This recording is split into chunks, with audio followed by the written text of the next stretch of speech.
السلام علیکم ناظرین اکرام، پہلے اس جبل، اس انٹی، اس خاتون کو سن لیجئے۔ یہ رہنما ہے مسلم لیگ نون کی، جو کیا کہہ رہی ہے، سنیے۔ الحمدللہ ہمارے پاس اپنی عوام کو فیسیلیٹیٹ کرنے کے لیے ہر چیز روپے موجود پر ہے۔ لیٹر بڑھا کے فیسیلیٹیٹ نہیں کیا جا رہا۔ تو بھائی 110 روپے سے ہم نے 55 روپے بڑھائے ہیں نا، اگر 110 وہ بڑھا بھی- دیتے تو آپ لوگ کیا کر لیتے؟ آپ ہاں، بتائیں، that's the- وزیر اعظم نے وزیر اعظم نے ایگزیکٹلی وزیر اعظم نے یہی میں لے کے آتا تھا کہ 110 بڑھا لیتے تو آپ کیا کر لیتے؟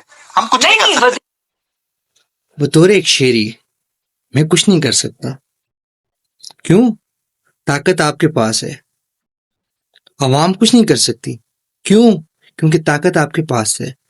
آپ کرتا ڈرتا ہیں، آپ کے اوپر بھی حکومت ہے، اس کے اوپر بھی حکومت ہے، پر عوام، آپ یہاں بیٹھے ہوئے ہیں، بے شک فارم 47 والے بیٹھے ہوئے ہیں، لیکن اگر آپ کی اصل حکومت ہوتی نا تو آپ کا یہ رویہ نہیں ہوتا۔ آپ لوگ عوام کا درد سمجھتے، اس کا خیال رکھتے۔ یہ دھمکی آپ کسے دے رہی ہیں؟ اینکر کو دے رہی ہیں، عوام کو دے رہی ہیں؟ آپ تو عوام کو دے رہی ہیں، آپ کیا کر سکتے ہیں؟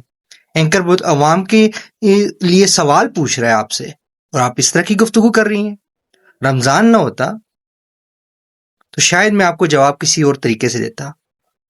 ابھی رات کے 4 بج رہے ہیں، دن رات مزدوری کر رہے ہیں، محنت کر رہے ہیں، اس لیے کر رہے ہیں کہ آپ کے عیاشیوں کے لیے ٹیکسز دیتے ہیں، ہم اس لیے دیتے ہیں کہ آپ عیاشیاں کریں۔